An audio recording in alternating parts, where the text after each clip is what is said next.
Hello, welcome. Sorry, my phone just fell. Okay, actually, can you, wait, hold on, step back just a tiny bit. Perfect. You look ethereal today. Did you plan that? Also, I'm talking to you behind the camera, not Jared. Pretend Jared's not there. I'm talking to you. You look amazing. Come on in. I was just making us matchas, but I do have some books on that table, and then I do believe there is a puzzle hidden under that sofa. And there are lots of cats. I hope you like cats. Like, there are a lot, but they do love cuddles and pets. But I want you to relax. Just leave all that stress outside the door. We don't want it in here. We're just gonna have a cozy time, me and you. I'm gonna go get those matchas and I'll be right back. Do you want sprinkles or flower sprinkles? Like, maybe I'll get you both.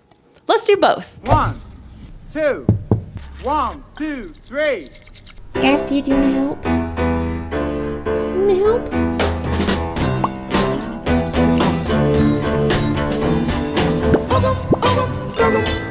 Boogum now, baby, your cat will spell on me.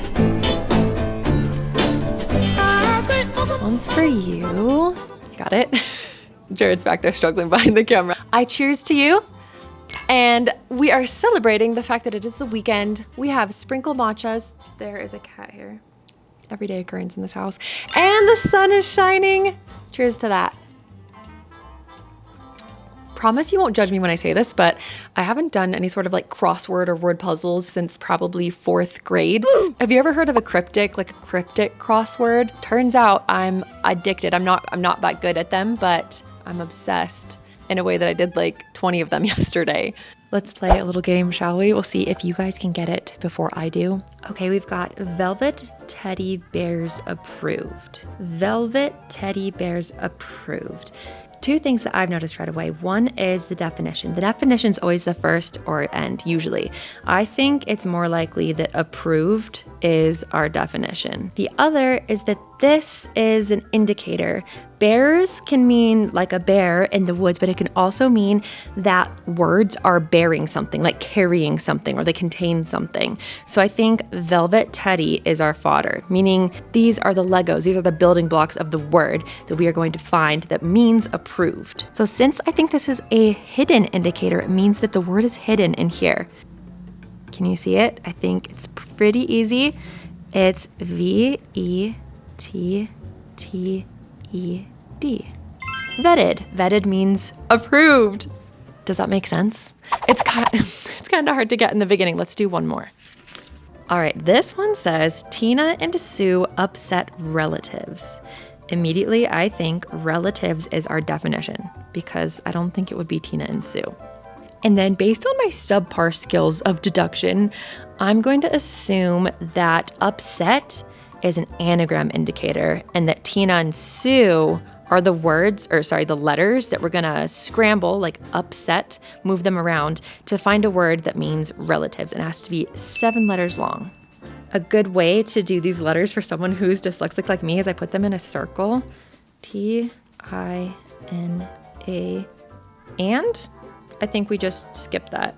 S-U-E. Now we can start to see, like, does it start with E-T? A, I think I see it. A-U-N-T-I-E-S. Aunties means relatives. I'm so glad you are here with me today. I hope it's okay that we're just gonna have a cozy chat this morning, me and you, over health updates, moving to England, Ireland trip, my current favorite obsessions and things. When we got back from Vienna, I have felt sick ever since. I don't know why. I just kind of feel like I've been run over by a bus and then rolled off the road, wrapped up in a blanket and plunked on my bed. I just feel like my body has been aching and kind of dying on the inside. So I met with my functional medicine doctor a couple weeks ago and we did a ton of new testing.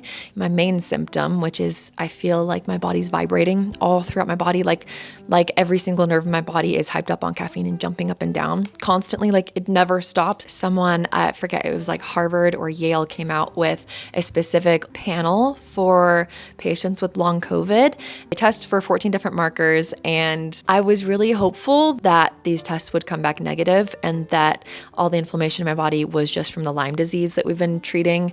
But it turns out 7 out of the 14 markers came back either high or very high for long COVID, or they were calling it chronic COVID. What they think is that my body still has like an acute infection and my immune system is responding, but it's not like doing anything. So I'm starting a million new things. I think 1 or 2 of them specifically is to help detox from the spike protein that's being produced. There's so many details that my brain gets a little fuzzy with. I kind of try to distance myself from the details of exactly what's going on in me because it can overwhelm me. And I try to view myself as healthy and tell myself that I'm healthy with just a few setbacks because I want to tell my brain that this isn't forever. If I wasn't born with this, maybe I can reverse it. And so I really try to focus on like, I'm okay, I'm gonna be good, instead of just saying, I am chronically sick. I will be sick forever, because I don't think that's helpful for me. I know everybody's different, but I really just lean towards not thinking about it too much and not like I will spiral if I think about it too much. Anyway, thank you for bearing with me through that. I just am really grateful for my doctor and for the answers that I have been able to get. Honestly, navigating all of this has just reminded me how incredibly important it is to take your health seriously. Even if it doesn't feel like there might be some big issue going on, listen to yourself if you think something might be off. If I wouldn't have started advocating for myself and finding doctors who would listen, I wouldn't have the answers that I have now. But I know it can absolutely feel overwhelming to search for the right doctor. That's why I'm so excited to be partnering with ZocDoc on this video. If you've been putting off finding a new doctor, or you've been meaning to book an appointment but you're just not really sure where to start, ZocDoc makes that whole process feel so much less intimidating. ZocDoc, it's a free website and app that helps you find and book high quality in-network doctors so you can find someone you love and who listens to you. Whether you're looking for dermatology, dentistry, primary care, eye care, or one of the other 200 plus specialties, you can easily search by specialty or by symptom to find a care team that's right for you. You can search by doctors in your area and view detailed doctor profiles, read verified patient reviews, filter it by your own insurance. You can even book an appointment right then and there without having to call into an office or speak to anybody. When Jared and I found our doctor on ZocDoc, it literally took us 5 minutes. I thought it was going to take multiple hours to read through all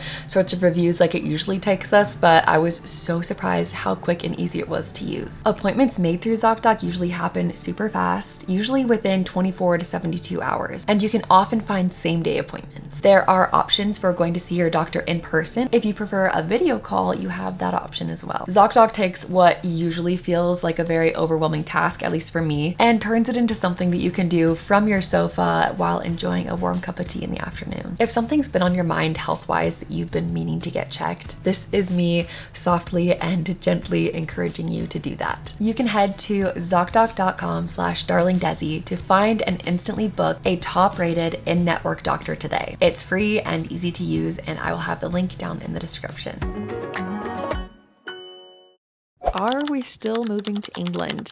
And if so, why aren't we there yet? We moved from Rhode Island back to Utah because I wanted to be closer to my functional medicine doctor who has been helping me a lot, and it was just getting hard over Zoom. We just renewed our lease for 10 months. So our rough plan would be to go to England this upcoming January. But my health is coming first. We are going to stay here as long as we need to kind of get to the point where I feel like I could be healthy enough to make a big international move. I thought I was going towards that. What was it, 2 years ago when we announced our move? But if you have chronic health issues, you know how it is. You make plans, but then you just have to work around them. The exciting bit is that we are going to England this summer. It's either going to be June or July, and we are going to go not house hunting, but city hunting or town hunting. I personally love Bath, and that's where I could see myself moving. When we first went to England, we stepped foot into Bath, and I turned to Jared and I said, "Could you see yourself living here?" And he was like, "Maybe." And I was like, I could live here. Like, this feels like home. Jared, however, loves the Cotswolds and he would love to live there. But for me, the Cotswolds is maybe too small, a little bit. I love being able to walk to cafes and bookstores and restaurants. That's how it is here where we live in Utah, and I love it. So we're gonna go back and revisit the Cotswolds and revisit Bath and anywhere else that we think we could maybe live, which is where I'd love to have you guys come in and help. If there's anywhere in England that you think specifically me and Jared would fit in, not necessarily your favorite place, but where you think you could see me and Jared and all the fur babies living, I don't want to go too far north. As much as I would love to live in the Lake District, I would love it so much. When I compare like Bath and let's say like Windermere, the weather, I always see like it rains a lot in both, obviously, of course, but it rains a little bit more in Windermere. Am I pronouncing that right? I think I am. Let me know if I'm not. So I would love to live somewhere slightly more sunny, and then I can take trips up to the Peak District, up to Scotland. We can do that. But in terms of living, I want somewhere maybe more south. So far on the list, like I said, we have Bath, the Cotswolds, and then we might do Oxford or Cambridge, Devon. I don't know. Still doing lots of research there. But if you have any suggestions, please let me know. And maybe if you see another comment with a town, a village, or a city where you think you could see us living, give it a like so I can see the ones that have the most likes. And maybe those are the ones I'll add to the list of where we should go. I was thinking about making a YouTube video of it while we're there. If you guys would be interested in that, let me know. Speaking of trips, you guys are insane in the best way possible. I want to give each of you a hug. The reaction to the trip to Ireland that I'm doing this October it blew me away. I got so emotional seeing how many of you were interested, because I thought maybe a few of you would want to come, but to be honest, I was a bit nervous about fully booking the trip because I didn't think there would be that many of you that would be interested in coming on a trip with me. But you guys not only sold out the first trip in less than 19 hours, but there was over 200 of you on the wait list. So Atomic Trips talks to me and they're like, hey, would you be interested in a second trip in November? And I had to think about it for a little bit because Gatsby and all the fur babies would miss me while I'm gone.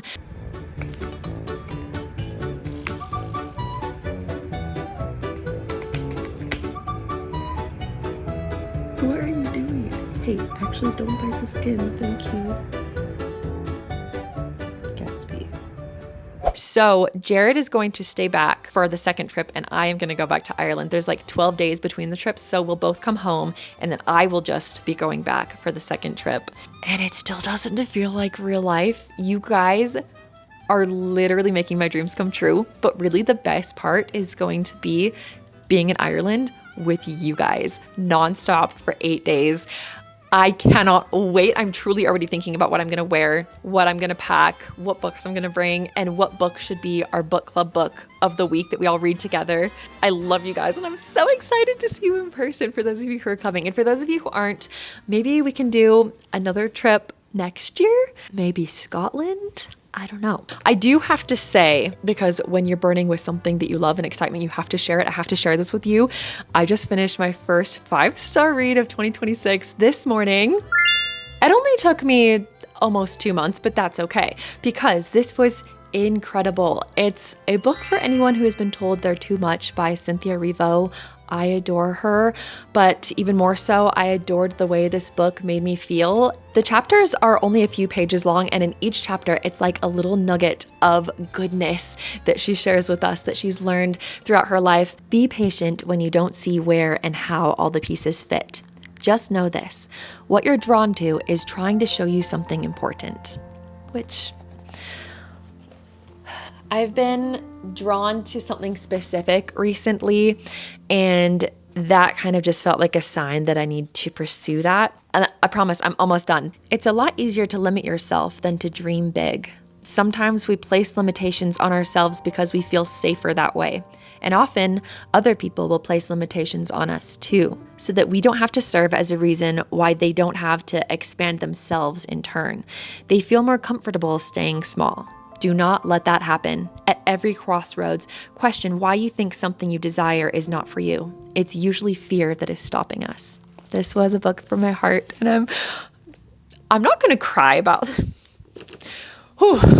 I just loved it so much, okay? And then I just have to share, my other 5-star read of 2026 that I'm currently reading. So I can't technically say that it's 5 stars. Actually, no, I can. This is my channel and my life, and I can say that it's a 5-star read even though I'm only halfway through it. And that is Agnes Aubert or Aubert's Mystical Cat Shelter by Heather Fawcett. It's 1920s Montreal. I love that historical setting. I feel like a lot of times it's like Regency or Victorian or the 1500s or the 1600s.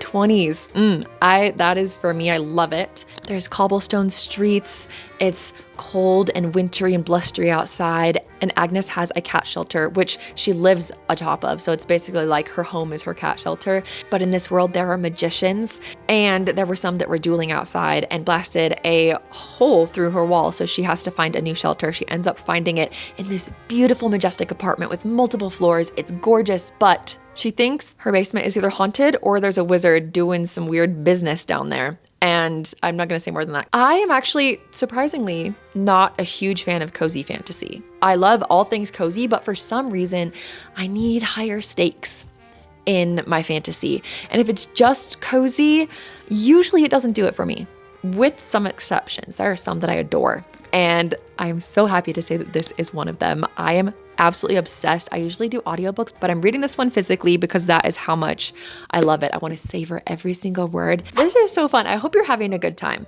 If you don't have a drink, I know I gave you the matcha, but if you need to go, like if you prefer like a warm tea or a hot chocolate or anything, go make that and get cozy. I also just have to share. We might as well just have this be me sharing some of my new favorite things. I've seen it in theaters 3 times, and I watched TikTok edits of it every single day. The Caribbean Blue Song by Enya. If you know what I'm talking about, you know. I know I sound like a broken record saying this, but Pride and Prejudice 2005 version with Keira Knightley is one of my favorite films. It's in my top 5.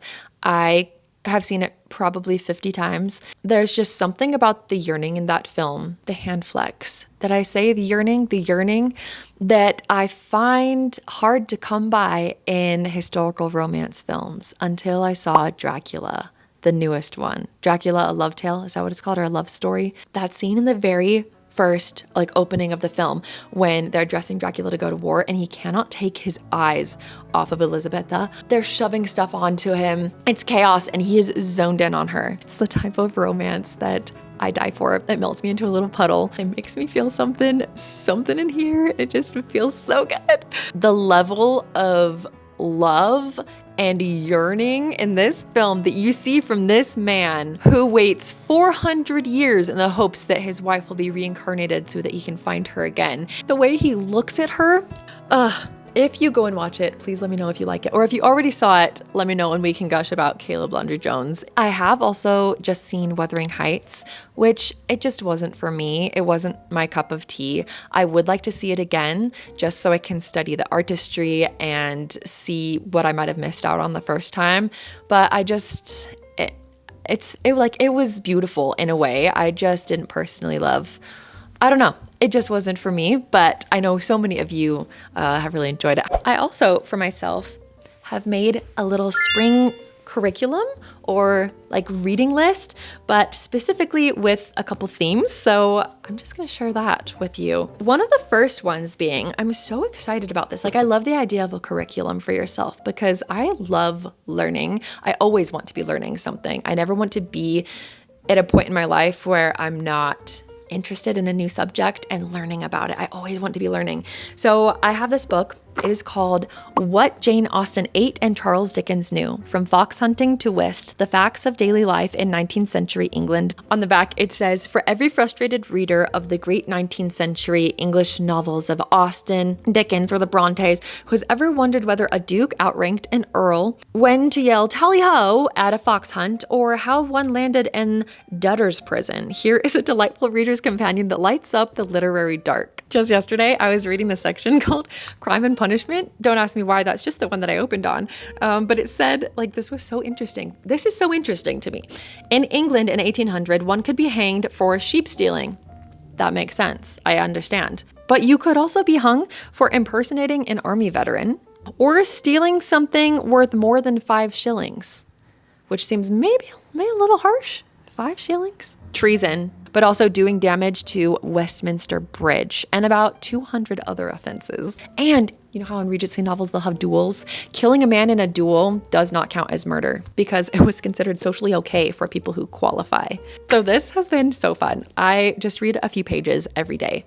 And since Wuthering Heights is having its moment right now, I am reading Wuthering Heights for the first time this spring. I'm currently reading it with my patrons. If you're in Honeymoon Hollow, we have a book club and we're reading it this month. I have been slow. I've only just recently started and I have such pretty copies. I have two. One that I'm highlighting and annotating, which is this one that I got from Target. She's so beautiful. I love the colors. At first I was like, why is this pastel and beautiful when Wuthering Heights is quite a dark, dreary, misty tale? But then I looked up the setting of the Yorkshire Moors and there are these beautiful flowers. Then when you pair that with a sunset, oh, it's like these exact colors, which I thought was so intentionally thoughtful. And then this is the one that I'm reading, but not annotating because she's just too beautiful for me to mark up.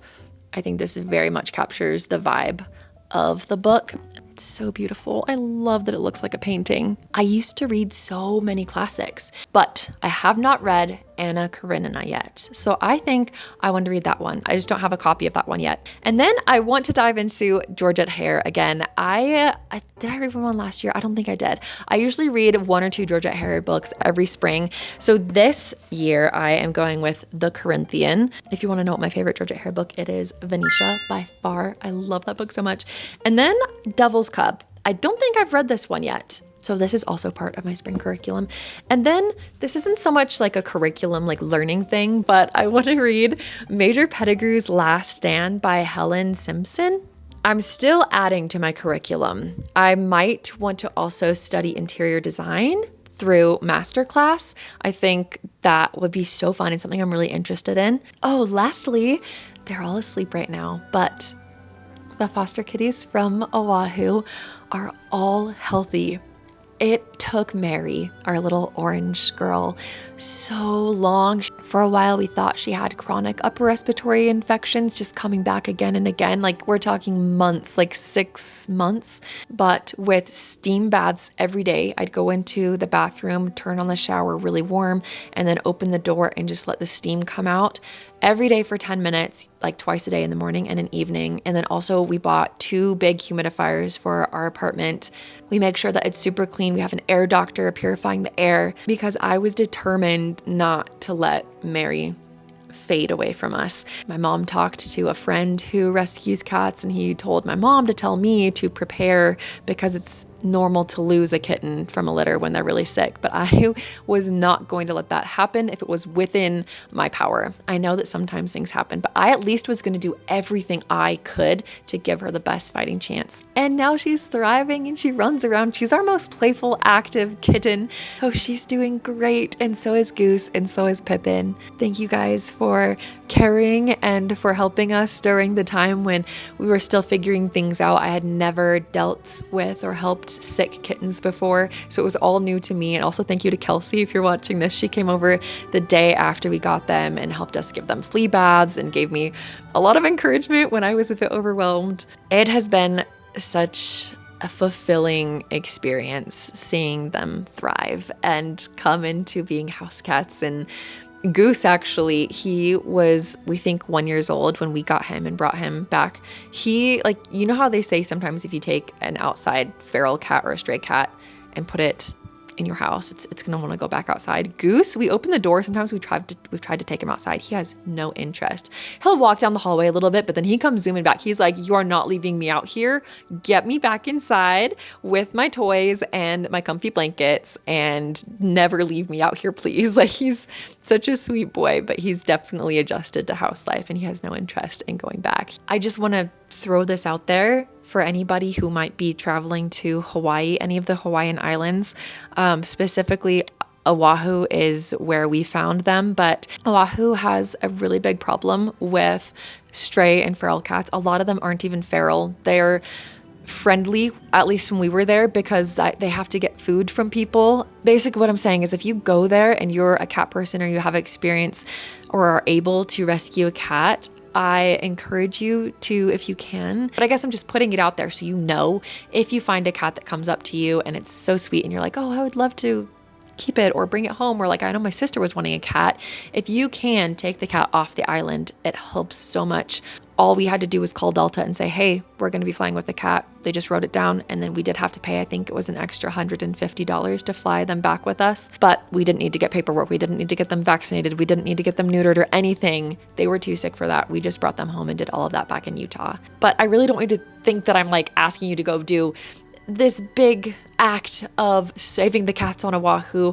I just want you to know that you can take them off the island pretty easily if you have the resources and the time to help them back at your home. Anyway, sorry, that got a bit heavy there for a minute. You know what I think would be great? After you finish this video, close your phone or your laptop or your TV, choose from one of 3 activities. 1, make yourself some fairy bread. If you don't know what that is, it's an Australian delicacy.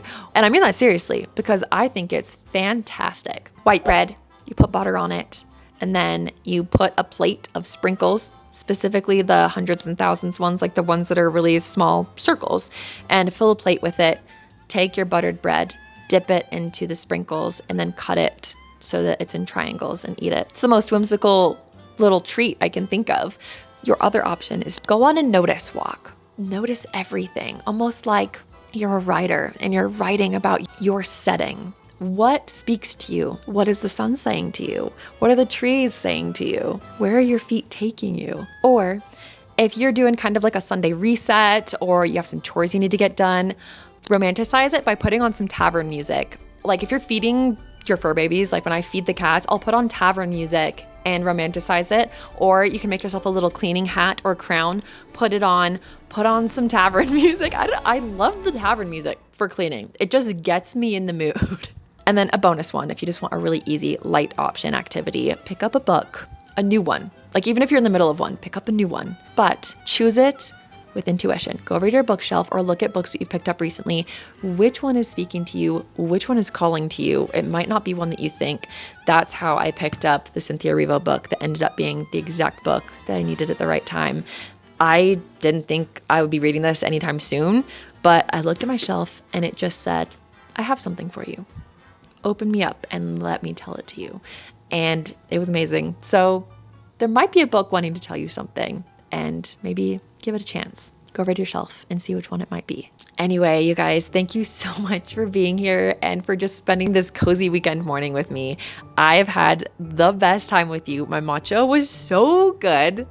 I will see you next week with my spring starter pack. It's going to have a bunch of books and activities and ways that you can romanticize the season so that you can be ready for its arrival. It's coming soon, I hope. I'm kind of ready for winter to depart. I have loved it. It has been a beautiful time, but yeah, I'm ready for spring.